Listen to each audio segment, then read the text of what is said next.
It was a quiet night in the house, the kind of silence that almost felt too heavy, like the air itself was holding its breath.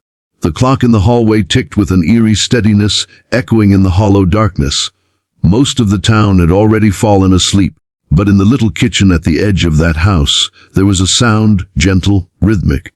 The clinking of dishes being washed. That sound shouldn't have been there, because she had been gone for months. And yet, the boy's little voice, filled with a mixture of innocence and something unshakably true, cut through the stillness. He tugged on his father's hand and whispered, his eyes wide and unblinking, "Daddy, she's still here." Before we dive deeper into this unforgettable story of love, grief, and the mysteries that tie us to the ones we've lost, make sure to like, comment, and subscribe to Exposed Tales.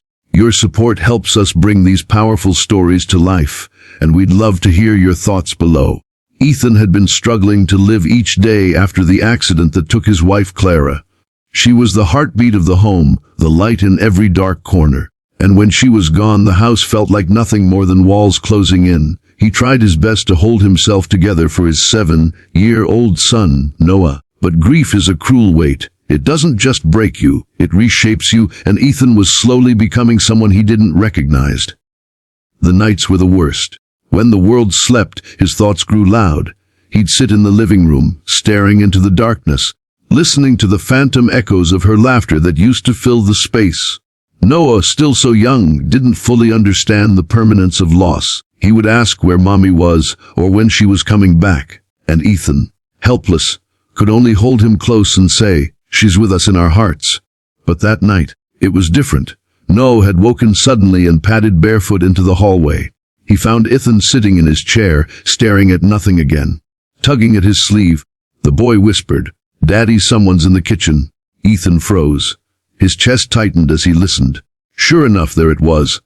The faint sound of water running, of plates clinking, of someone humming. And his heart nearly stopped.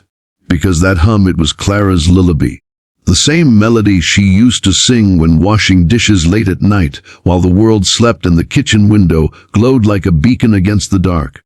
Ethan would sometimes sneak behind her, wrap his arms around her waist, and rest his head on her shoulder as she teased him for being a distraction.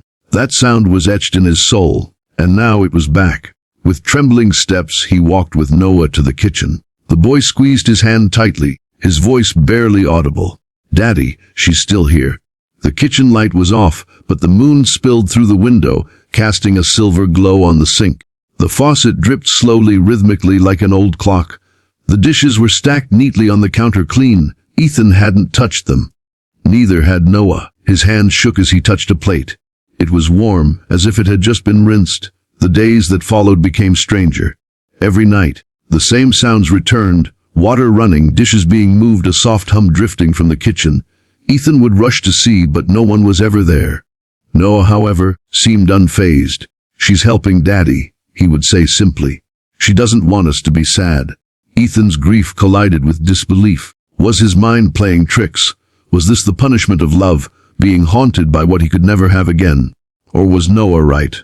Could love really defy even death? One evening, determined to face it, Ethan stayed in the kitchen with the lights dimmed. He sat at the table waiting. Hours crawled by. Midnight came, and then the faucet turned on. By itself, a plate shifted in the sink, and then the humming began. It wasn't eerie, it wasn't frightening. It was soft, familiar, filled with the kind of love that made his eyes burn with tears. The song Clara always sang. And then, just for a second, Ethan saw it. Her reflection in the kitchen window, clear as day. Her hair tied back the way she wore it when doing chores. Her favorite apron, faintly floral, wrapped around her waist. She turned her head slightly, her eyes catching his. And though her lips didn't move, he heard her voice in his chest. "Take care of him. Take care of our boy." Ethan's breath caught. His hand reached out instinctively, but before he could touch her, the reflection faded. The humming stopped. The faucet dripped once, twice, then silence. The experience changed Ethan. He no longer hid his grief from Noah. He spoke of Clara often, keeping her memory alive instead of burying it under silence. Noah, in his childlike innocence, taught him that love isn't bound by physical presence. It lingers. It protects. It comforts. He began to heal, not by forgetting Clara, but by carrying her with him, by recognizing that every late-night dish washed, every lullaby sung, was her way of reminding them that they were never truly alone. And though the night still echoed with loneliness, he no longer feared the silence. Because sometimes, in that stillness, he could almost hear her again. Almost. Before we close, if this story touched your heart, don't forget to like, comment, and subscribe to Exposed Tales. Share it with someone who might need a reminder that love never truly leaves us. Your engagement helps us keep telling these unforgettable stories.